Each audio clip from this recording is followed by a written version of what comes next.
Hello everyone, it's me Mike from Game Cave, and just a quick thing. This will be a new segment here on Game Cave, and I like to refer to it as Theory Cave. So with that said, let's jump right into it. White diamond doesn't exist. You heard me right. The other diamonds and the Diamond Authority made her up to look like the diamond of all diamonds, the gem of all gems. And why? To induce fear into the ignorant gems of Homeworld and all other gem-controlled planets, and to keep them in line. It will probably take you a moment to process this. While you're doing mental double takes, allow me to explain my wacky theory.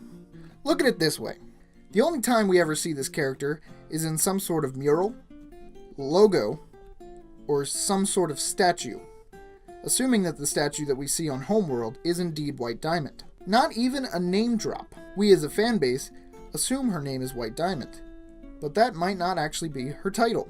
For all we know, she could just be Diamond, or better yet, the Diamond. She has not been seen or spoken of by anyone within the entire runtime of the show, and we haven't even seen a member of her court yet either. A lot of fans of the show think that this is because the Crewniverse is going to make a huge reveal of her character and her court when the time is right. And that is why she's been on the back burner of the storytelling stove this whole time.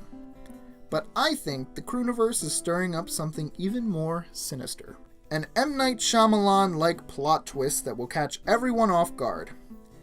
The reason why no one speaks of her. The reason she never showed up to the trial of who is probably one of the greatest criminals in gem history, Rose Quartz, aka Steven, and why she never showed up to Yellow Diamond's intervention of Blue Diamond when she broke down at the zoo.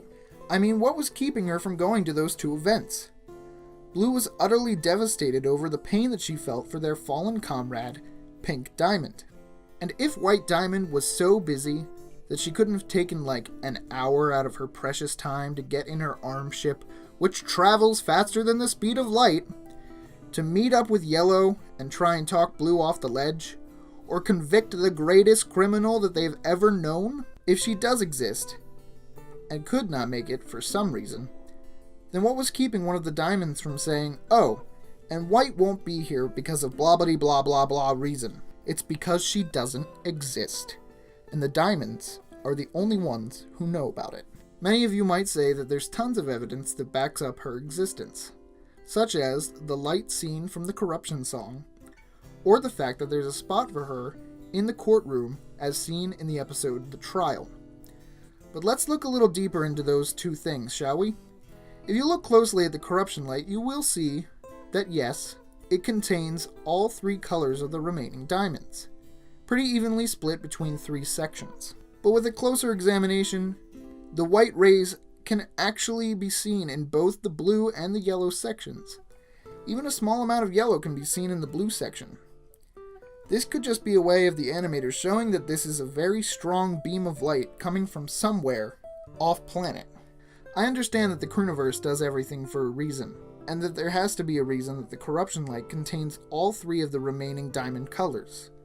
But at the same time, nothing has been confirmed about that assumption, other than the fact that Corruption was confirmed to be caused by the diamonds, i.e. Centipedal's drawings. So the wildly believed idea that all three diamonds working together to corrupt the gems still on Earth is just a theory. Just like this video is just a theory. Even though it's widely believed, doesn't mean that it's true. It could have been some kind of weapon, similar to Rose's light cannon, that it can only be activated by a song sung by the diamonds, like how Rose's cannon was activated by the phrase, "If every pork chop were perfect, we wouldn't have hot dogs." Now on to White's spot in the courtroom in the episode The Trial. Oh wait, you mean the spot that Blue Diamond uses to spawn her palanquin? You mean the spot that was just used to spawn evidence? I rest my case on that one. Now let's go a little deeper into why the three diamonds, pink, blue, and yellow, would go to such lengths to make up an all-powerful diamond.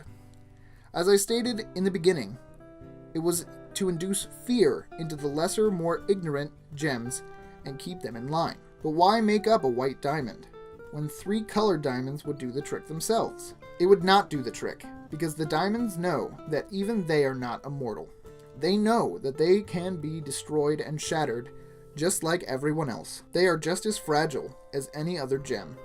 Sure, they might be larger and have greater amount of powers than most gems, and if anyone figured that out, they would quickly be eradicated or removed from power. White Diamond's existence assures that even if one of them gets shattered, Pink Diamond, that they can still use fear of the mysterious and unbeatable White Diamond to keep the majority of gems in line. White Diamond is to gems as God or gods are to many of us. Another popular comparison would be Santa Claus, an imaginary being who incentivizes gullible kids to follow the rules and in return will receive gifts. But for the gems, the gifts for following the rules is to not be shattered. And so White Diamond was made up by the other diamonds to establish fear in those below them. They created the diamond of all diamonds, the gem of all gems. And it is working even now.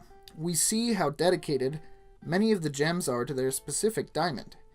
So many of the gems fall in line and do whatever it takes to please their oppressors.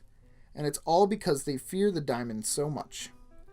So the diamonds tell stories of White Diamond, who has conquered so many planets.